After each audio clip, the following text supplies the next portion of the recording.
Hello দর্শক বন্ধুরা, সবাই কেমন আছেন? আশা করি যে যেখানে আছেন অনেক ভালো আছেন। বন্ধুরা, আজকে আমরা কথা বলবো স্যামসাং এর আপকামিং একটি ফোন নিয়ে। আর এই ফোনটির নাম স্যামসাং গ্যালাক্সি A52 5G। এই ফোনটি খুব শীঘ্রই ওয়ার্ল্ড ওয়াইড লঞ্চ হতে যাচ্ছে। আর ফোনটির হাইলাইটেড বিষয় হচ্ছে এই ফোনে থাকছে 6.5 ইঞ্চির একটি সুপার অ্যামোলেড প্লাস ডিসপ্লে। আর এতে প্রসেসর হিসেবে থাকছে Qualcomm Snapdragon 750G 5G chipset. আর এছাড়াও থাকছে 5000 mAh এর একটি ব্যাটারি। সো সব কিছু মিলিয়ে ফোনটি কেমন হবে এবং ইন্ডিয়া এবং বাংলাদেশের বাজারে এই ফোনটি কবে লঞ্চ হবে এবং এর প্রাইস কত হতে পারে, এই সবগুলো প্রশ্নের উত্তর থাকবে আজকের এই ভিডিওতে। এবং এছাড়াও জানাবো এই ফোনটি প্রকৃতপক্ষে আপনার জন্য কেমন হবে, এই ফোনটি কি আসলে আপনার জন্য ভালো হবে না এর থেকেও কোনো বেটার অপশান থাকছে আপনার জন্য। সো চলুন বন্ধুরা, বেশি দেরি না করে শুরু করা যাক আজকের ভিডিও। আর আপনারা দেখছেন টিপি টেক টিউব, আর সবসময়ের মতো সাথে আছে আমি প্রান্ত। আর ভিডিওটি যদি ভালো লাগে অবশ্যই একটি লাইক দিতে ভুলবেন না। প্রথমেই কথা বলা যাক এই ফোনটির ডিজাইন এবং বিল্ড কোয়ালিটি নিয়ে।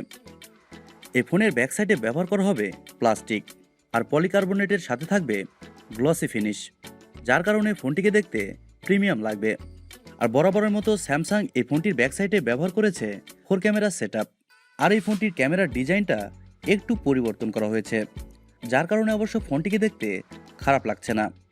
আর ফোনটির সামনে আসলে আপনি পাবেন একটি ফুল ভিউ ডিসপ্লে, যার উপর অংশে মাঝখানে কাটআউটের মাধ্যমে বসানো থাকবে সেলফি ক্যামেরাটি। ফোনটির ওজন করা হয়েছে 187 গ্রাম এবং ফোনটির ফিটনেস করা হয়েছে 8.4 মিলিমিটার। ফোনটি ওয়ার্ল্ড ওয়াইড 4টি গর্জিয়াস কালারে পাওয়া যাবে, তার মধ্যে একটি হচ্ছে ব্লু। আর বাকি কোন কোন কালারে পাওয়া যাবে তা এখনও জানা যায়নি। সো সব কিছু মিলিয়ে এই ফোনটির ডিজাইন এবং বিল্ড কোয়ালিটি নিয়ে আমি বলবো এই ফোনটির ডিজাইন এবং বিল্ড কোয়ালিটি যথেষ্ট ভালো। তারপরেও ফোনটি হাতে নিলে প্রকৃত তথ্য পাওয়া যাবে। এবারে কথা বলা যাক এই ফোনটির ডিসপ্লে সম্পর্কে। এই ফোনে থাকছে 6.5 ইঞ্চির একটি সুপার অ্যামোলেড প্লাস ডিসপ্লে, যার স্ক্রিন টু বডি রেশিও থাকছে 84.9%। আর এই ডিসপ্লের রেজুলেশন হিসেবে থাকছে 1080x2400 পিক্সেল। আর এছাড়াও থাকছে 405 ppi ডেন্সিটি। আর ডিসপ্লেকে প্রোটেকশন করছে কর্নিং গরিলা গ্লাস 3। ফোনটির ডিসপ্লের পিপিআই ডেন্সিটি বেশি হওয়ার কারণে এই ফোনটির ডিসপ্লেতে যে কোনো কন্টেন্ট আপনি অনেক এনজয় করবেন।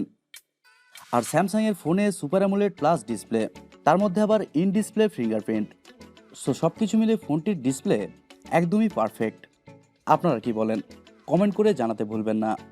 ও আরেকটি কথা, টিপি টেক টিউব চ্যানেলটি সাবস্ক্রাইব করে না থাকলে দয়া করে এখনই সাবস্ক্রাইব করে ফেলুন, কারণ আমি সবসময় এমনই ভিডিও তৈরি করার চেষ্টা করি। আর নতুন চ্যানেল হিসাবে আপনাদের সাপোর্ট এবং ভালোবাসা আশা করি। এবারে কথা বলা যাক এই ফোনটির সফটওয়্যার এবং পারফরমেন্স নিয়ে। ফোনটি রান করছে অ্যান্ড্রয়েড 11, যার ব্যাকএন্ডে থাকছে One UI 3.0। আর ফোনটিতে চিপসেট হিসেবে থাকছে Qualcomm Snapdragon 750G 5G chipset, যা 8 ন্যানোমিটার আর্কিটেকচারে তৈরি করা একটি অক্টাকোর প্রসেসর। আর এতে জিপিইউ হিসেবে থাকছে অ্যাড্রিনো 619। আর ফোনটির বেস ভেরিয়েন্ট শুরু হচ্ছে 6GB র্যাম 128GB র্যাম, তবে আপার ভেরিয়েন্টও থাকছে। আর এই ফোনে থাকছে UFS 2.1। সো সব কিছু মিলিয়ে বোঝাই যাচ্ছে এই ফোনে যে কোনো হাই লেভেলের গেমস আপনি ইজিলি খেলতে পারবেন। বিশেষ করে পাবজির মতো গেমস খেলার সময় কোনো ধরনের প্রবলেম লক্ষ্য করা যাবে না। আর নর্মালি নেট ব্রাউজিং বা অন্যান্য কাজ আপনি খুব ইজিলি করতে পারবেন। এবারে আসা যাক এই ফোনটির ক্যামেরা সম্পর্কে। এই ফোনে থাকছে 4 ক্যামেরা সেটআপ, যার মেন ক্যামেরা হিসেবে থাকছে 48 মেগাপিক্সেলের একটি ওয়াইড ক্যামেরা।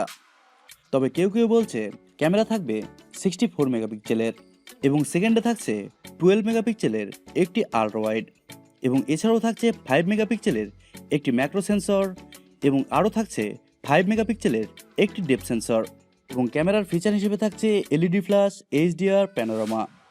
আর ফোনটির ক্যামেরার ভিডিও রেজুলেশন হচ্ছে 4K উইথ 30 FPS, তবে আপনি 1080pতে শ্যুট করতে পারবেন 30 থেকে 120 FPS পর্যন্ত। আর ফোনটির সামনে আসলে আপনি পাবেন 32 মেগাপিক্সেলের একটি ওয়াইড ক্যামেরা, যার ভিডিও রেজুলেশন থাকছে 4K উইথ 30 FPS, এবং আরও থাকছে 1080p 30 FPS। আর এই ফোনটিতে ব্যাটারি হিসেবে ব্যবহার করা হবে 5000 mAh এর একটি ব্যাটারি। আর ফোনটিকে চার্জ করার জন্য থাকছে 25 ওয়াটের একটি ফাস্ট চার্জার।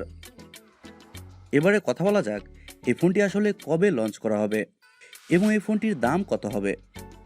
এই ফোনটি সম্ভবত 2021-এর জানুয়ারিতে লঞ্চ হবে এবং ইন্ডিয়ার বাজারে এই ফোনটির প্রাইস হতে পারে 28 থেকে 30,000 রুপির মধ্যেই এবং বাংলাদেশের বাজারে এই ফোনটির প্রাইস হতে পারে 35,000 টাকার মধ্যেই। আসলে এই ব্যাপারটি একটু দুঃখজনক, কারণ বাংলাদেশের যেই ফোনগুলোই লঞ্চ হয় সেই ফোনগুলোর দামই হুড় করে বেড়ে যায়, আর এই ব্যাপারটি সত্যিই দুঃখজনক। আপনারা কি বলেন? কমেন্ট করে অবশ্যই জানান। এবারে জানানোর চেষ্টা করব এই ফোনটি আপনাদের জন্য কেমন হবে। এই ফোনটির ডিসপ্লে, প্রসেসর এবং ব্যাটারি সব কিছু মিলে এই ফোনটি অবশ্যই একটি ভালো ফোন হতে চলেছে। বিশেষ করে এ সিরিজের ফোনগুলো খারাপ হয় না। স্যামসাং সবসময় চেষ্টা করে এ সিরিজের ফোনগুলোকে একটু বেটার কোয়ালিটি করে তৈরি করতে। সো এই ফোনটি যদি 30 থেকে 32,000 টাকার মধ্যে পাওয়া যেত তাহলে এই ফোনটি আমাদের জন্য হয়তোবা ভালো ফোন হতে পারত। আর তাছাড়া এই ফোনটির প্রাইস যদি 35,000 টাকায় হয় তাহলে আমি বলবো এই ফোনটি একটু ওভার প্রাইসড। সো আপনারা যারা 30 থেকে 35,000 টাকার মধ্যে ফোন কিনতে যাচ্ছেন স্যামসাংয়ের ফোন, তাহলে তারা অবশ্যই 2021 সালে A52 এই ফোনটি নিতে পারেন। এবং আপনাদের কাছে যদি মনে হয় এই ফোনটির প্রাইস একটু বেশি, সেহেতু আপনি অন্য কোনো ফোনও নিতে পারেন। সো বন্ধুরা, এই ছিল আজকের ভিডিওটি আপনাদের কাছে কেমন লেগেছে অবশ্যই কমেন্ট করে জানাবেন। আর ভিডিওটি যদি সত্যিই ভালো লেগে থাকে তাহলে টিপিটেক টিউব চ্যানেলটি সাবস্ক্রাইব করবেন এবং সবসময় সাথে থাকবেন। এই কামনায় শেষ করছি আজকের ভিডিও। সবাই অনেক ভালো থাকবেন এবং সুস্থ থাকবেন। আল্লাহ হাফেজ।